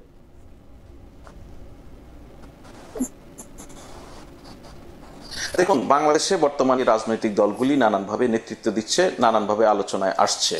ধরুন এনসিপিকে নিয়েই সর্বোচ্চ বেশি আলোচনা আপনার মধ্যে এখানে হতে পারে, আমি ধরে নেই যে বিএনপি আগামীতে সরকার গঠন করতে পারে, এর একটা ব্যাপক সম্ভাবনা রয়েছে। একই সঙ্গে জামাত তার রাজনীতিতে তার নানানভাবে ইনফ্লুয়েন্স তৈরি করতে সক্ষম হয়েছে, তার সক্ষমতা নানান ক্ষেত্রে দেখিয়েছে, সেই জন্য জামাত আলোচিত। বা রাজনৈতিক বিবেচনায় যদি আপনি দেখেন, তাহলে বিএনপির পরে এখানে বড় দল হিসেবে জামাতকে বিবেচনা করা হয়। আরেকটা হচ্ছে যেটা নিয়ে আপত্তি বা যেটা নিয়ে কথা হতে পারে আপনার, সেটা হচ্ছে ওয়াই এনসিপি, তাই তো? তো এনসিপির বিষয়টা হচ্ছে, দেখুন এনসিপি রাজনীতিতে নিজেদেরকে কতটা গুরুত্বপূর্ণ করে তুলেছে। আমার কিন্তু ওয়াই তিনটার ক্ষেত্রে ফয়েজ, আমার ওয়াই তিনটার ক্ষেত্রে, খালি এনসিপির ক্ষেত্রে না, খালি এনসিপির ক্ষেত্রে না। তো লম্বা ডিবেট হতে পারে, কিন্তু আমি আপনাকে যদি বলি যে আজকে এখন পর্যন্ত আপনার এই আলোচনায় যে কমিউনিটি আলোচনা হয়েছে, সেই কমিউনিটি কতটুকু জুড়ে এনসিপি ছিল সেটা আপনি একবার চিন্তা করেন। আমার তো পুরো জীবন জুড়ে এনসিপিকে নানানভাবে চিন্তা করতে হচ্ছে, এবং অভ্যুত্থানের মধ্য দিয়ে যেই রাজনৈতিক দল গড়ে উঠেছে, সরাসরি আমি বলছি না যে অভ্যুত্থানে যারা অংশ নিয়েছে তাদের প্রত্যেকের রাজনৈতিক দল এনসিপি, অভ্যুত্থানে অংশ নেওয়া যারা নেতৃত্ব দেয় অংশ, তাদের একটা বড় অংশ নিয়েই এনসিপি গড়ে উঠেছে।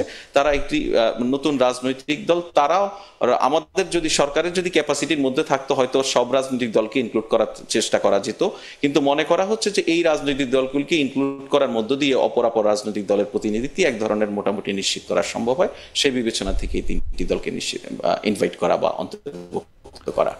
ওকে, আমি জনাব ফয়েজ আহমেদ, আপনাকে অনেক ধন্যবাদ। আমি একটু অধ্যাপক উম্মে ওয়ারা আপনার কাছে আসতে চাই। আমি একটা বিষয় কিন্তু এখন পরিষ্কার, বাংলাদেশের রাজনীতিতে আসলে জুলাই আন্দোলনের পরে আমরা একটা নতুন বাকবদল অবশ্যই দেখতে পাচ্ছি, যেখানে রাজনীতিতে, যদি আমি একদম খুব ভদ্র ভাষায় বলি, এটা একটা ভবিষ্যৎমুখী রাজনীতির দিকে যাচ্ছে। কিন্তু সেই ভবিষ্যৎমুখী রাজনীতি অতীতের কোন পাটাতরে দাঁড়িয়ে থাকবে সেটা নিয়ে কনফিউশন দেখা যাচ্ছে। আপনার কথার সাথে আমি কিছুটা একমত, কিন্তু আপনি কি মনে করেন যে এই যে একটা দীর্ঘ সময়, আমি যদি বলি যে উমুক রাজাকার, তুমুক ইসলাম বিরোধী, তুমুক ইসলামপন্থী, তার চেহারা এরকম, এইটার বাইরে এসে যে একটা রাজনীতি করার চেষ্টা করা হচ্ছে, কেউ কেউ বলছেন এতে করে আসলে রাজনৈতিক অপরাধ প্রবণতাকেও আসলে উস্কে দেওয়া হচ্ছে। আপনি এইটাকে আসলে কিভাবে দেখেন একজন অপরাধ বিশেষজ্ঞ হিসেবে? আমি বুঝি নাই, রাজনৈতিক অপরাধ প্রবণতা হিসেবে মানে এখন তো এটা একটা দখলদারত্বের ব্যাপারটা চলে আসছে। মানে আমি তো এখন সত্ত্বাধিকারের সংজ্ঞাটায় আমি এখন নিজেকে বিবৃত করতেছি, এবং আমার কোনো একটা সেট রুল নাই। মানে আমি এই জুলাইয়ের আন্দোলন পর্যন্ত, আগে পর্যন্ত জানতাম যে আমি জামায়াত করি সুতরাং আওয়ামী লীগ আমার শত্রু, বা আমি আওয়ামী লীগ করি বিএনপি আমার শত্রু, বিএনপি করি জামায়াত আমার শত্রু। ওরকমভাবে এইটার আর কোনো বাইনারি এরকম শত্রু মিত্র নাই। আজকে যে আমার শত্রু, কালকে তাকে আমরা মিত্র দেখতে পাচ্ছি। আমরা দেখতে পাচ্ছি এনসিপি জামায়াতের সাথে অনেক বন্ধুত্ব হলো। এই ডাকসু ইলেকশনে এনসিপি কিন্তু তার ছাত্রদল দিয়ে, তার ছাত্র সংগঠন দিয়ে সবচেয়ে বেশি আক্রমণের শিকার হয়েছে জামায়াতে ইসলামের ছাত্র সংগঠন কর্তৃক। সো এই যে একটা ভলাটাইল জায়গা, এবং এটার মধ্যে কিন্তু বিভিন্ন ধরনের অপরাধ, বিশেষ করে নারী, সংখ্যালঘু, মাজার, এগুলির প্রতি এই অপরাধগুলি আসতেছে, দখল করার জন্য যে একটা অপরাধ প্রবণতা, এমনকি চাঁদাবাজি দুর্নীতিতেও যুক্ত হওয়াটা আসতেছে। এইটা আপনি আসলে কিভাবে দেখেন, বা এটার কি করার? ধন্যবাদ। জি, জি, বুঝতে পেরেছি। বিষয়টা হচ্ছে যে একটা হচ্ছে নির্বাচনের ঠিক আগে, তো এখন আসলে একজন আরেকজনের পক্ষে কথা বলবে, আবার পরের দিনই সে নির্বাচন তার বিপক্ষে কথা বলবে। একটা কথা বলে না যে রাজনীতি আসলে শেষ কথা বলে কিছু নাই, হুম এবং আরেকটা শব্দ ব্যবহার করা হয় প্রেসার ট্যাকটিক্স। আপনি হুম বিভিন্ন প্রেসার দিবেন, দিয়ে আপনি একটু নিজেদের মধ্যে একটু জোট করবেন, কার সাথে করবেন কার সাথে করবেন না, এগুলো আসলে এই গরম গরম কথাবার্তাগুলো আসলে সেই ট্যাকটিক্স এর একটা অংশ। সেটাকে আমি খুব একটা সিরিয়াসলি নেই না। এটা আমার মনে হয় নির্বাচন আগে বাংলাদেশের এটা একটা কালচার যে এই ধরনের ঘটনা ঘটে থাকে। যে জায়গাটিতে আপনি বলছিলেন যে বিভিন্ন ধরনের দখলদারিত্বের আহ, আহ, যে অর্থ কেলেঙ্কারি হতে পারে বা হুম চাঁদাবাজি হতে পারে, সেই জায়গাটায় আসলে আমার মনে হয় যে দীর্ঘ সময় যেহেতু আওয়ামী লীগ ছিল, অন্যান্য দলের যারা রাজনৈতিক নেতৃবৃন্দ বা কর্মীরা তারা তো আসলে নিষ্পেষিত হয়েছে, তারা আসলে আহ ক্ষমতার এই দিকে আসতে পারেননি। কাজে অনেকদিন পরে আপনি যখন অনেকক্ষণ না খেয়ে থাকবেন, তারপর আপনি আপনার সামনে হুম যখন খাবার দিবে, আপনি কিন্তু একটু বেশি খেয়ে ফেলবেন, বা আমি কিন্তু একটু বেশি খেয়ে ফেলবো। খাওয়ার পরে কিন্তু গিয়ে হজমটা হবে, কিন্তু খাওয়ার সময়ে কিন্তু সেটা আমরা বুঝতে পারি না। তো এখন আসলে জুলাই আন্দোলনের পর থেকে দেখবেন যে অনেকের মধ্যেই সেই যে অনেক দিন ধরে তারা চাঁদাবাজি করতে পারছিল না, ক্ষমতার মধ্যে আসতে পারছিল না, ক্ষমতার বলয় এটা ব্যবহার করতে পারছিল না, সেজন্য তাদের মধ্যে একটা, অনেকের মধ্যে দেখা গেছে যে এই ধরনের একটা দখলদারিত্বের একটা বিষয় রয়ে গেছে। আর তৃতীয়ত যেটি বলছেন যে নারীর প্রতি সহিংসতা, শিশুর প্রতি সহিংসতা, মানুষকে ধরে মেরে ফেলা, নদীতে লাশ পড়ে থাকা, এটা তো আমি একেবারেই বলবো যেটা সরকারের ব্যর্থতাই হবে। কারণ জনগণের জানমালের নিরাপত্তা রক্ষা করার দায়িত্ব তার রাজনৈতিক দলগুলোর না, সেটা একনিষ্ঠ দায়িত্ব হচ্ছে সরকারের। কাজে সরকার এখানে বলতে পারে যে পুলিশ এখনো গুছিয়ে ওঠেনি, বা দেশের একটি ক্রান্তিকালীন সময়ে যাচ্ছে, যেটাই হোক 1 বছর কিন্তু চলে গিয়েছে, কিন্তু এখনো যদি আপনি জরিপগুলো দেখেন, পরিসংখ্যান গুলো দেখেন, আপনি দেখবেন যে নারী ও শিশুর প্রতি সহিংসতা, মাজার ভাঙা, আজকেও কোথায় দেখলাম যে আমার জায়গাটির কথা মনে নেই, মাইকে বলে তারপরে 4টি না 5টি মাজার ভাঙা হয়েছে, এখন পর্যন্ত প্রায় 1.5 শতাধিক মাজার ভাঙা হয়েছে, এখন পর্যন্ত অনেক ধরনের ঘটনা ঘটেছে, তৌহিদি জনতা, মব সন্ত্রাস, এগুলো নিয়ে আমরা অনেক কথা বলেছি। এটা তো আসলে সরকারের ব্যর্থতা, এটা নিতে হবে, কিচ্ছু করার নেই।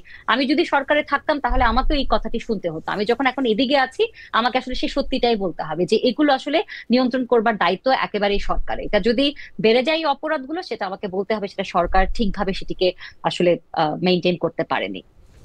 ওকে, এখন আমি একটু প্রেস সেকশনের ব্যাপারটার মধ্যে আসি। আমরা কিন্তু অঙ্ক করে বুঝতে পারি দেশে যখন এরকম খারাপ অবস্থা হবে তখন প্রেস সচিব বলছেন যে এমন কেউ যে মাজার হামলার ঘটনাটাতেও বা অন্য কোনো নাশকতার ঘটনাটাতেও, যেমন লন্ডনের ঘটনাতেও প্রেস সচিব বা প্রেসের পক্ষ থেকে বলা হচ্ছে যে এটা আওয়ামী লীগ যারা ঘনিষ্ঠ আছেন তারা করতেছেন।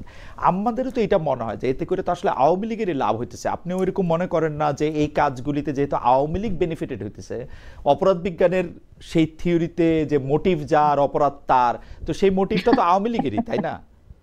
আর কার না হবে? আসলে মানে আপনি সরকারের বা আপনি বিএনপির কারোই তো কোনো লাভ নাই। না, আপনি একটু আগে যেটা বললেন না যে বাইনারির হুম ওই হুম রাজনীতিটা এখনো আছে কিনা, হুম আসলে আছে। কিন্তু হুম যেমন আপনার সাথেই গত সপ্তাহে হুম দেখলাম যে ডক্টর জাহিদুর রহমানকে নিয়ে উনি হুম ইসলাম নিয়ে কিছু কথা বলছেন, এরপরে হুম দেখলাম ওনাকে নিয়ে অনেক ধরনের মেম হচ্ছে, অনেক হুম ধরনের ভিডিও হচ্ছে, নাস্তিক, এগুলো হচ্ছে। এগুলো এই ট্যাগ দেওয়ার রাজনীতি থেকে আসলে কিন্তু আমরা বের হয়ে আসি নাই। আর দ্বিতীয় যে কথা আপনি যদি বলছেন যে আওয়ামী লীগের লাভ হবে, হুম আওয়ামী লীগ তো এখন আসলে ফর্মালি দেশে নাই। তারপরে আপনি যদি মনে করেন তারা নির্বাচন যেন না হয় বা বিশৃঙ্খলা সৃষ্টির চেষ্টা করে, যে কোনো বিরোধী দলই তো আসলে সেটি চেষ্টা করে। যখন আওয়ামী লীগ সরকারে ছিল তখন কি বিরোধী দল চেষ্টা করেনি হুম অরাজকতা তৈরি করার, হুম বিশৃঙ্খলা তৈরি করার? এটা তো হুম একটা নর্মাল ট্যাকটিক্স। কাজে এখানে কে লাভ হবে কার ক্ষতি হবে সেটি না দেখে আমি দেখবো যে সরকার আসলে এটিকে কতখানি নিয়ন্ত্রণ করতে পারছে।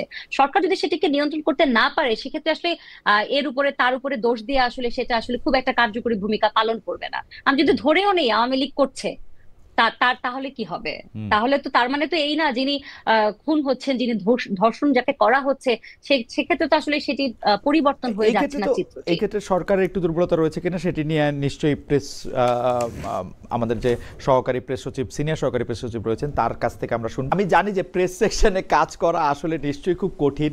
যেমন ধরেন আজকে যে কথাটি আলোচিত হচ্ছে, আমি জানি যে আপনি কিন অবজারভার, শুধু এখন সরকারি কাজ করছেন বলে তাই না, আপনি এগুলি খেয়াল করেন, আপনি এগুলি জমিয়ে রাখেন, এক ধরনের গ্রন্থনা করেন, এবং আপনার কাজ আমি আসলে খুবই পছন্দও করি। তো এই যে মন্ত্রীপাড়ায় নাসিরুদ্দিন পাটোয়ারির গোপন মিশন অপারেশন ছাগল, মানে আসিফ নজরুলের ছাগল চুরি করে জনাব নাসিরউদ্দিন পাটোয়ারি এবং জনাব রিফাত রশিদ মানে খেয়ে ফেলছেন না নিয়ে গেছেন না মজা করছেন বুঝি নাই। আমি এইটা বুঝছি জনাব রিফাত রশিদ এনসিপির আরেকজন নেতা, তিনি এটাকে খুব ডিনায়ও করেন, তিনি বলছেন যে হ্যাঁ আমরা এটা করছি, আমরা এটা মজা করে এটা করছি। এইটা আসলে মানে প্রেস, আপনি আমাদের যদি একটু একাডেমিকভাবে একটু বলতেন যে প্রেস সেকশনে এইসব জিনিস আপনারা কীভাবে ডিল করেন, মানে একজন উপদেষ্টা যারা আমরা খালিদ ভাই আপনার জন্য বলি, এটা আমরা ডিল করি না, মানে এটা আমরা জাস্ট শুনলাম বা আপনি যেরকম একটা খবরে দেখলাম, এর থেকে বেশি প্রেস সেকশনের এখানে কোনো দায়িত্ব আছে বলে আমরা মনে করি না। সো এইটা নিয়ে আমাদের ডিল করার কিছু নেই। তো এতটুকু বলতে পারি প্রেস সেকশনের কেউ কোথাও দাওয়াত পায়নি। হ্যাঁ, সো এইটা নিয়ে এর চেয়ে বেশি খুব সিরিয়াস কমেন্ট করার মতো ঘটনা এটা আমার কাছে না আসলে। আচ্ছা, আমি কতটা সত্য কতটা মিথ্যা কতটা সিরিয়াস এটা বোঝা খুব মুশকিল। আমি জানি না, আমি শুধু এটার মধ্যে যেহেতু বাংলা আউটলুকের রিপোর্টটার মধ্যে যে দুইজন সেই ছাগল জনাব নাসিরউদ্দিন পাটোয়ারি এবং জনাব রিফাত রশিদের একজনের কোটেশন আছে, সেই জন্য আমি এটাকে একটু, আমার প্রশ্নের একটা দ্বিতীয় ভাগ আছে। দ্বিতীয় ভাগটা হচ্ছে যে আমি কিন্তু আপনারা প্রেস সেকশন থেকে কি করেন, মানে এই প্রেস উইং কি করেন সেটার আমি একজন নিবিড় পাঠক দর্শক এরকম বলা যেতে পারে। তো আমার হিসাব মতো আমার হিসাবে কিছু ভুলচুক হইতে পারে যে আপনাদের 22 জনের মতো উপদেষ্টা রয়েছেন, 25 জন আরো 3-4 জন 5 জন মানে উপদেষ্টাদের সহকারী বা প্রতিমন্ত্রী পর্যায়ের রয়েছেন। আমি ধরে নেই যে এদের মধ্যে সংখ্যাটা যদি 30 জন হয়, কোন উপদেষ্টার বা প্রধান উপদেষ্টা বাদে কোন ঘটনা বা কোন অফিস নিয়ে আপনারা কথা বলবেন সেটা কে ঠিক করে দেয়? আসলে এটা কি প্রধান উপদেষ্টা নিজে ঠিক করেন নাকি প্রেস সচিব ঠিক করেন, বা আপনারা কিভাবে ঠিক করেন, মানে এটার সায়েন্সটা কি? না দেখুন, প্রথম হচ্ছে প্রধান উপদেষ্টার দপ্তর, ওনার অধীনস্থ যে সমস্ত দপ্তর আছে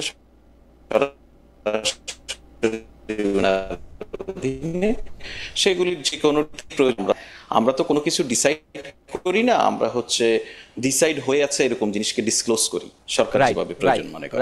তো সেই জায়গা থেকে আমরা ওনার যতগুলি দপ্তর বা ওনার ডিরেক্টলি ওনার আন্ডারে যা আছে প্রত্যেকের কাজ যখনই যেটা চায় সেভাবে করি। কখনো কখনো কোনো অ্যাডভাইজার যদি ওনাদের কোনো ডিসক্লোজারের জন্য আমাদেরকে রিকোয়েস্ট করে আমরা সেটা করি। এটা আমাদের প্রতি রিকোয়েস্টটা আসার অন্যতম কারণ হচ্ছে, ধরুন খালিদ ভাই আপনি তো কালচারাল মিনিস্ট্রিকে এভাবে অবজার্ভ করেন না, সেও আপনার চোখে আসলে আসতে চায় কখনো কখনো আমাদের মাধ্যমে, যেহেতু আমাদেরকে অবজার্ভ করেন।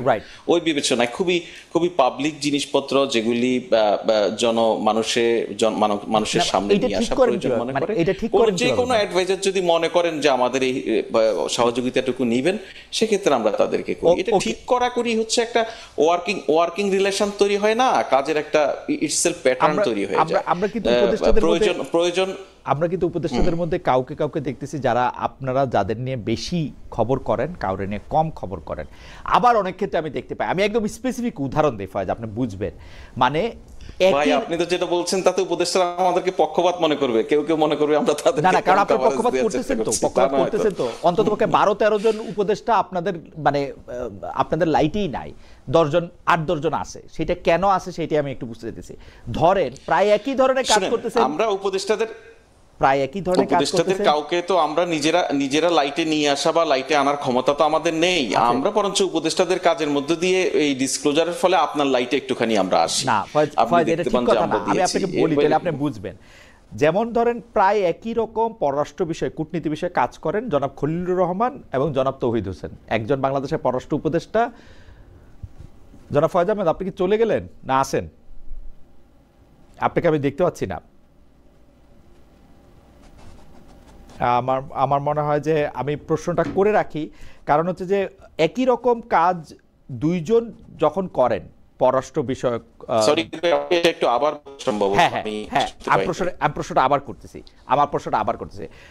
ধরেন ফয়েজ, আমাদের দুইজন আছেন উপদেষ্টা, একজন জনাব খলিলুর রহমান, একজন জনাব তৌহিদ হোসেন, তারা দুইজন একই রকম কাজ করতেছেন ধরা যাক।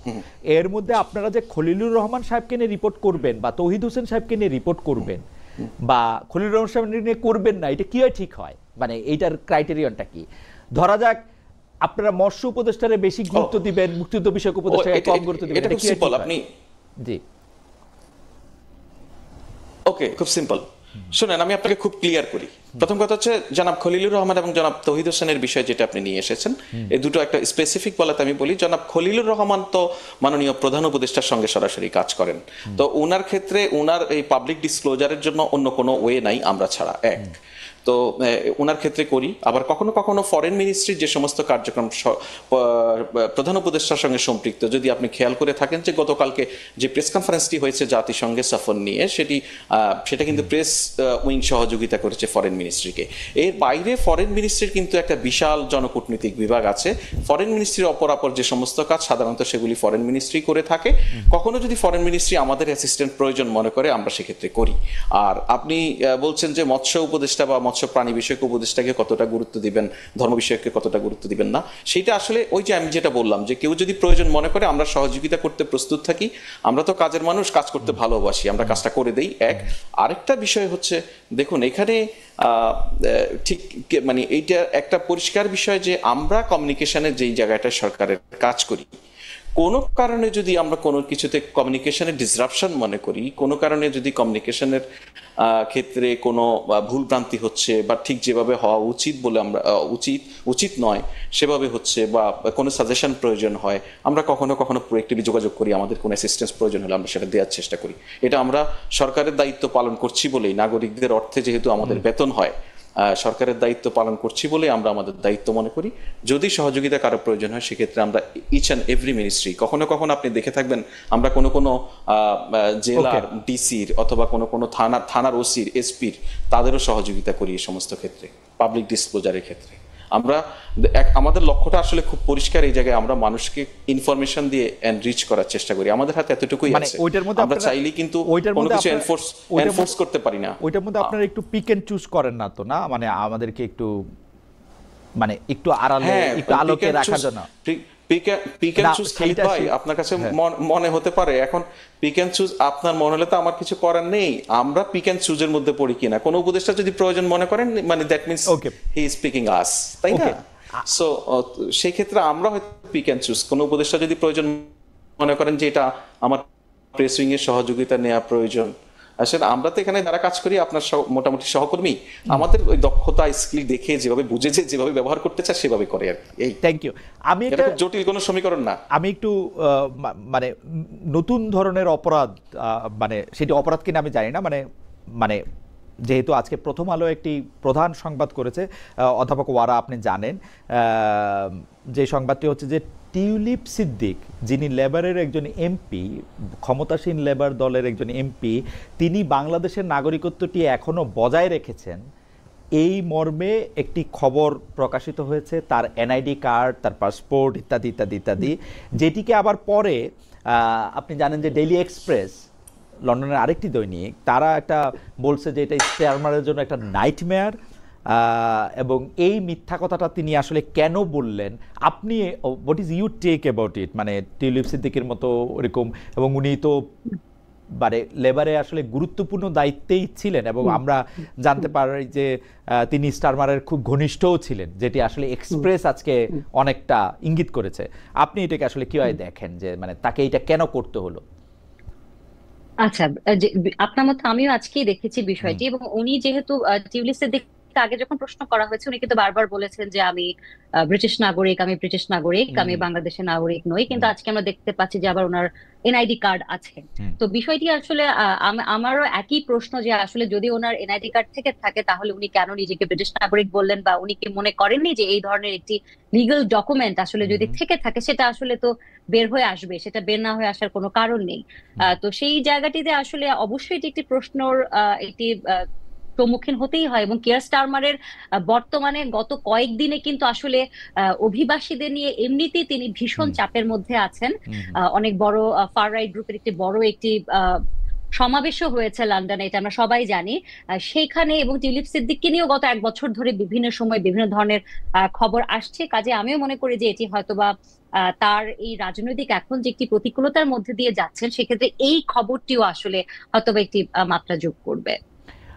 আপনি নিশ্চয়ই জানেন যে মানে যদিও টিউলিপ সিদ্দিকের আইনজীবী বলছেন বারবার যে এটি আসলে তাকে রাজনৈতিক উদ্দেশ্যে এইটা প্রতিবেদনটি করা হয়েছে, কিন্তু আমরা যদি একটু মনে করাই দেই যে এই এই ল ফার্মেরই আসলে প্রতিনিধিরা, মানে আমি খবরটি পড়তেছি এখনো, যে একজন মুখপাত্র এই 12 আগস্ট ফিনান্সিয়াল টাইমসে কিন্তু বলতেছিলেন যে টিউলিপের কোনো বাংলাদেশি জাতীয় পরিচয়পত্র বা ভোটার আইডি নেই, শিশু অবস্থার পর থেকে তিনি কখনো পাসপোর্টও রাখেননি। কিন্তু আমরা দেখতে পাচ্ছি যে 2001 সালে তার একটি পাসপোর্টের কথা, 2011 সালে তিনি একটি এনআইডিও রেখেছেন।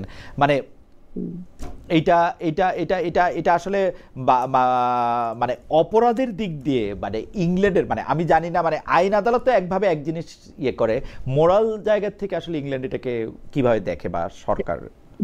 ইংল্যান্ডে তো আসলে মোরাল জায়গাটাকে সবার আগে রাখা হয়। একটা ছোট কোনো একটি খরচের বিলও যদি আপনি না দেন, সেটি নিয়েও আপনার মন্ত্রিত্ব চলে যায় বা আপনাকে রেজিগনেশন দিতে বাধ্য করা হয়। এখানে তো মোরালিটির জায়গাটাই সবার আগে। কাজে আপনি যখন আপনার রিপ্রেজেন্টেটিভ যখন বলছে যে আপনার বাংলাদেশে কোনো ভোটার আইডি নেই, কোনো লিগ্যাল ডকুমেন্ট নেই, কিন্তু পরবর্তীতে যখন প্রমাণিত হচ্ছে যে সেটি আছে, ডেফিনেটলি নিশ্চিতভাবেই সেটি একটি মোরালিটির জায়গা থেকে যদি বলেন, সেটা ডেফিনেটলি সেটাকে তাকে একটি প্রশ্নবিদ্ধ করে। এবং সেই জন্যই বললাম যে যেহেতু কিয়ার স্টারমার এই মুহূর্তে অভিবাসীদের নিয়ে, অবৈধ অভিবাসীদের নিয়ে বিভিন্ন ধরনের প্রতিকূলতার মধ্য দিয়ে যাচ্ছেন, সেখানে তার খুব কাছেরই একজন, তাকে নিয়ে গত 1 বছর ধরে অনেক ধরনের কথা হচ্ছে। কাজে এই যে উনি একটি লিগ্যাল ডকুমেন্ট আছে কিন্তু উনি বলেছেন নেই, এটা তো ডেফিনেটলি তার একটি অ্যাকাউন্টেবিলিটি, ট্রান্সপারেন্সি জায়গায় অবশ্যই একটি প্রশ্নের মুখোমুখি দাঁড় করায়। অধ্যাপক ওয়ারা, আপনাকে ধন্যবাদ। আমার কতগুলি, মানে আমি যেহেতু টাইম ম্যানেজমেন্ট আজকে ফেল করছি, কারণ হচ্ছে জনাব ফয়েজ আহমেদের সাথে কিছু টেকনিক্যাল আলাপ করতে গিয়া। জনাব ফয়েজ, আপনি যদি একটু দ্রুত একটু অ্যাড্রেস করেন তাহলে আমার জন্য একটু ভালো হয় আর কি, মানে এই টাইম ম্যানেজমেন্টের অকৃতকার্যতা একটু দূর হয়। সেটা হলো, জনাব আহমেদ, এই জাতীয় নির্বাচনের আগে জুলাই সনদ বাস্তবায়ন, প্রয়োজনে নতুন সংবিধান করা, পিআর জাতীয় পদ্ধতিতে নির্বাচন দাবিতে বলা যায় জামায়াতের নেতৃত্বে বিভিন্ন ধর্মভিত্তিক দল আজ থেকে মাঠে নেমেছে।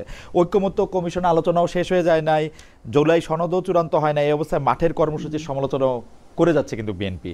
কিন্তু অন্তর্বর্তী সরকার এত নীরব কেন, নাকি ঠিকই আছে? খালিদ ভাই, আমি আপনাকে একটু সহযোগিতা করি, যেহেতু আপনি টাইমের কথা বলছেনই। এই জায়গাটায় আমি আপনাকে খুব টেকনিক্যাল জায়গায় না যাই, আমি আপনাকে খুব থ্যাংক ইউ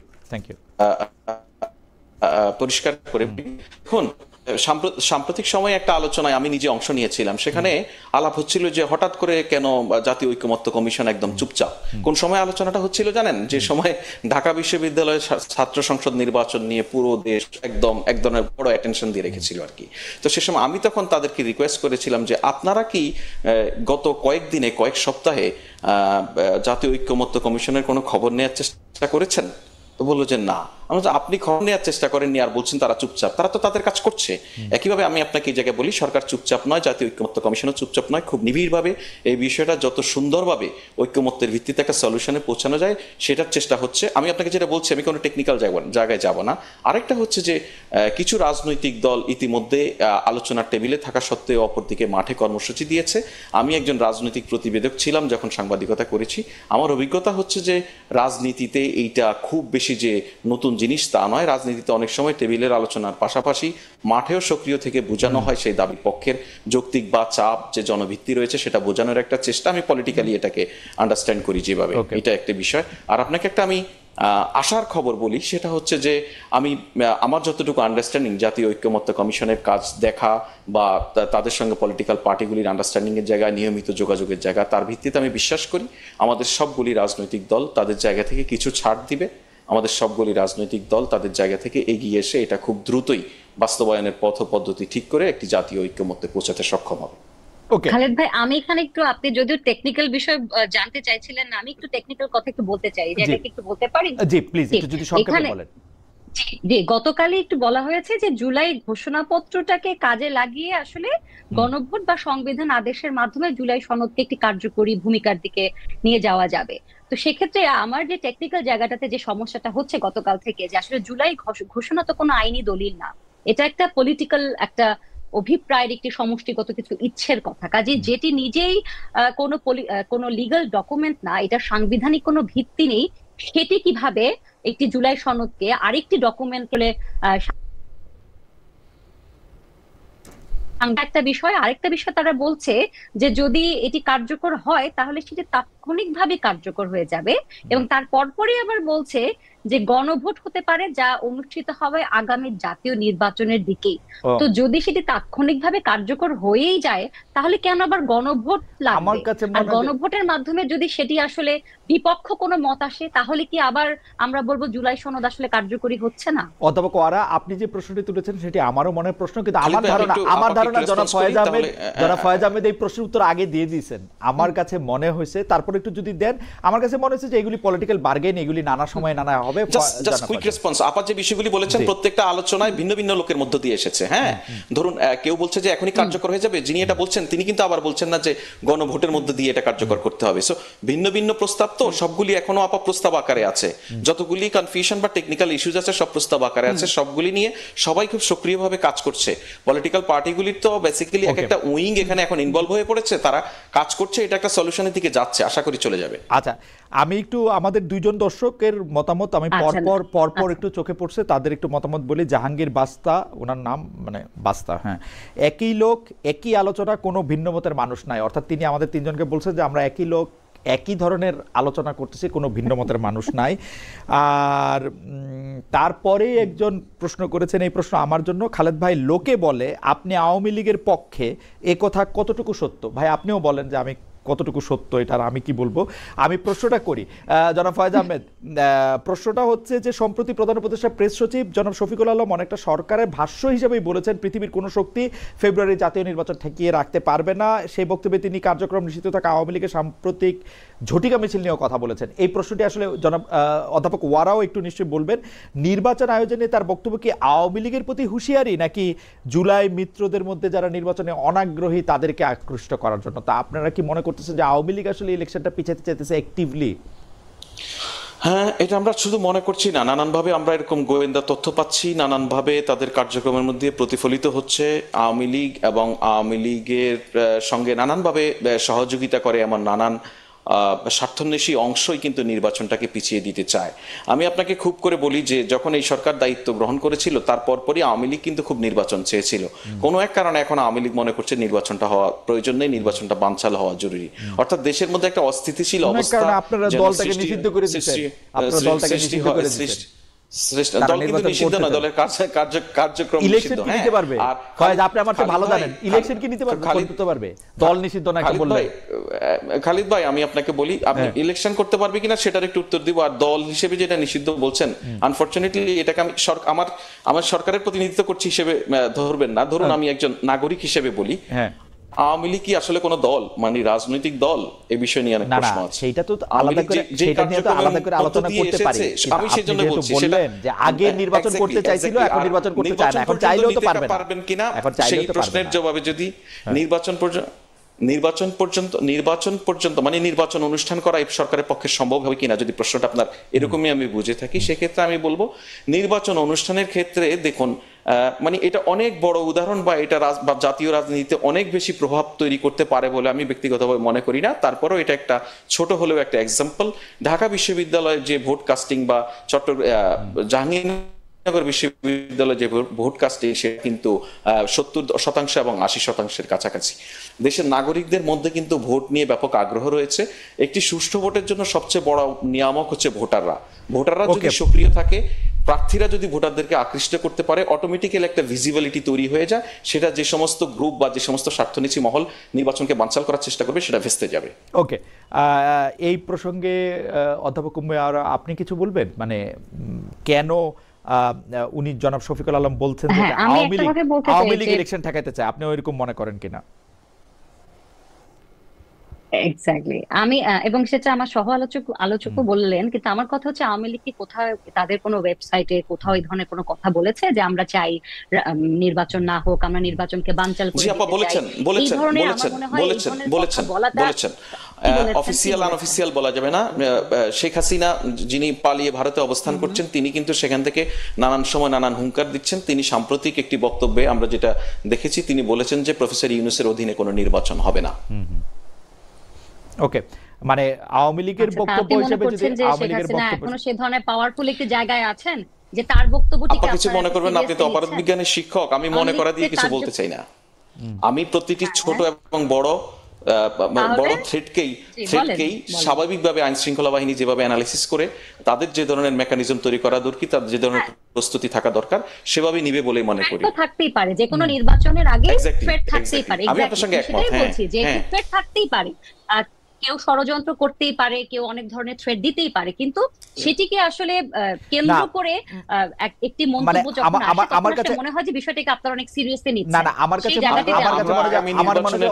যতগুলি ঘটনা, ছোট থ্রেট বড় থ্রেট, সবগুলিকে সিরিয়াসলি নিচ্ছি। ওকে, ঠিক আছে। ছোট থ্রেট বড় থ্রেটের মধ্যে এখন যারা জামায়াতে ইসলামী যখন পিআর বা অন্যান্য বিষয় নিয়ে আসলে আন্দোলনে যাচ্ছে, বলতেছে আগের নির্বাচন মানে গণভোট না করে জাতীয় নির্বাচন করা যাবে না, তাদেরকেও আপনারা মনে করেন যে এটা আসলে আওয়ামী লীগকে ফেসিলিটেট করার জন্য তারা করতেছে, নাকি আওয়ামী লীগ যে নির্বাচনটা বানচাল করতে চায় এটা তারা বুঝতেছে না? আপনি গোয়েন্দা সংস্থার কথাও বলতেছিলেন, ফয়েজ আহমেদ। হ্যাঁ, যে দেখুন, আওয়ামী লীগ নির্বাচন বানচাল করতে চায় এটা আমি বোধ করি আমাদের দেশের সবগুলি ক্রিয়াশীল গণতান্ত্রিক রাজনৈতিক দল বোঝে, এবং বোঝে বলেই আপনি যদি এই যে জামাত সহ বেশ কিছু ইসলামিক রাজনৈতিক দল এখন যুগপৎভাবে পিআর পদ্ধতির দাবিতে আন্দোলন করছে, আপনি একই সঙ্গে দেখুন তারা কিন্তু আলোচনার টেবিল থেকে নিজেদেরকে প্রত্যাহার করে নেয়নি, তারা আলোচনায়ও আছে। অর্থাৎ গণতান্ত্রিক প্রক্রিয়া যা যা হওয়া দরকার তার মধ্যেই আছে, এবং আমরা এই সরকার যেভাবে পরিচালিত হয় তার একটা অন্যতম ধরন হচ্ছে রাজনৈতিক দলগুলির সঙ্গে প্রকাশ্য অপ্রকাশ্যে নানান ধরনের যোগাযোগের ভিত্তিতেই হয়।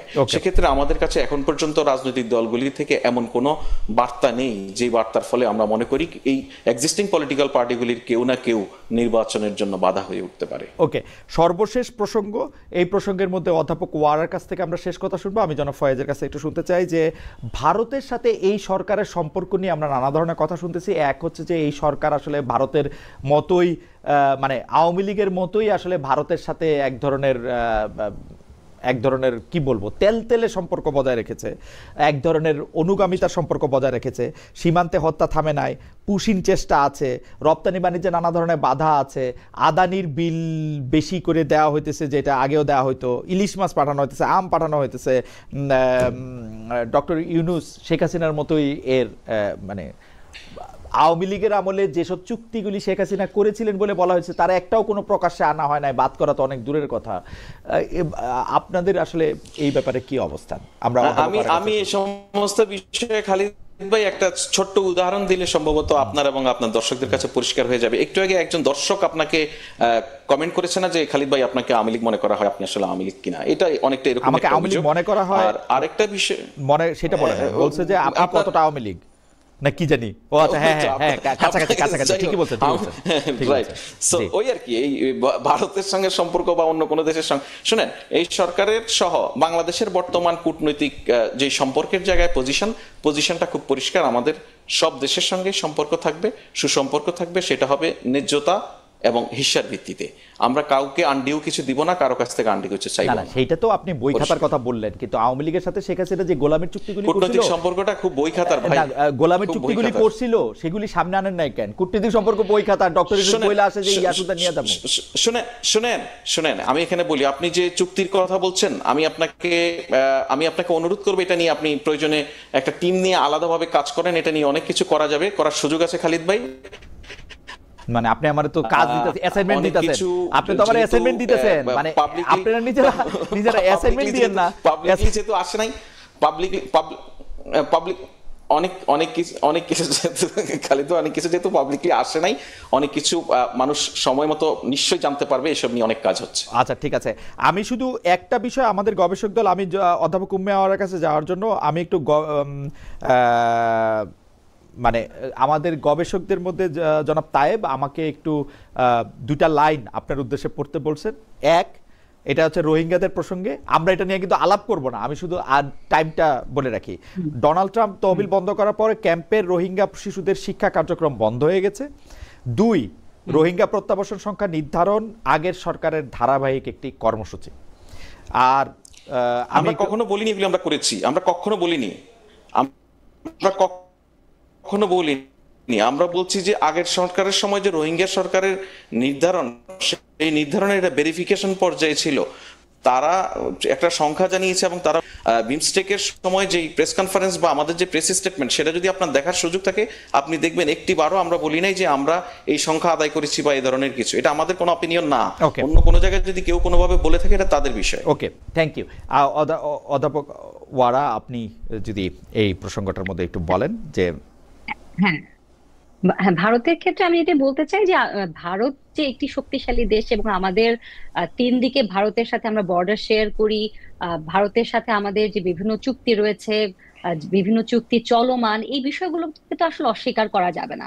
এখন এক একটি সরকারের সাথে এক একটি দেশের সম্পর্ক কখনো কিছুটা ভালো হবে, কখনো কিছুটা কম ভালো থাকবে, এটা কিন্তু স্বাভাবিক প্রক্রিয়া। কিন্তু কখনোই আমার মনে হয় যে একটি দেশের পররাষ্ট্রনীতি বা কূটনৈতিক কাজগুলো এমন হওয়া উচিত না যে এটি কোনো একটি দেশকে আহ বৈরী ভাবাপন্ন করে তোলে বা একটি অতিরিক্ত বন্ধু ভাবাপন্ন করে তোলে। কাজে সেই জায়গাটিতে আমি বলতে চাই যে আমরা যেহেতু ভারতের যে শক্তিশালী জায়গা থেকে একটি পরাক্রমশালী দেশ, সেটিকে যেমন আমরা অস্বীকার করতে পারবো না, ঠিক একই সাথে আমাদের সার্বভৌমত্বের জায়গা এবং আমাদের রাষ্ট্র পরিচালনার ক্ষেত্রে ভারত হস্তক্ষেপ করবে না। এবং বর্ডারের যে বিষয়গুলো, নদী চুক্তির যে বিষয়গুলো, আপনি যে চুক্তিগুলোর কথা বলছেন যেগুলো আসলে পাবলিকলি সেন্সিটিভ, যে চুক্তিগুলো এখনো সামনে আসেনি এবং এই অন্তর্বর্তী সরকারেরও এই এক বছরে সেই সব চুক্তিগুলো নিয়ে এক্সপোজ করা বা সেগুলো নিয়ে কথা বলার কোনো কথাও আমরা দেখিনি এখন পর্যন্ত। আমার মনে হয় যে একটা ব্যালেন্স তৈরি করে আসলে চলতে হবে। এটাকে আসলে ভারতকে বাদ দিয়েও আমাদের পররাষ্ট্রনীতি হবে না, আবার আমাদের রাষ্ট্র পরিচালনায় যেন ভারত প্রভাব বিস্তার করতে না পারে, সেই জায়গাটুকু আমাদের শির দ্বারাটা আসলে শক্ত রাখতে হবে বলে আমি মনে করি।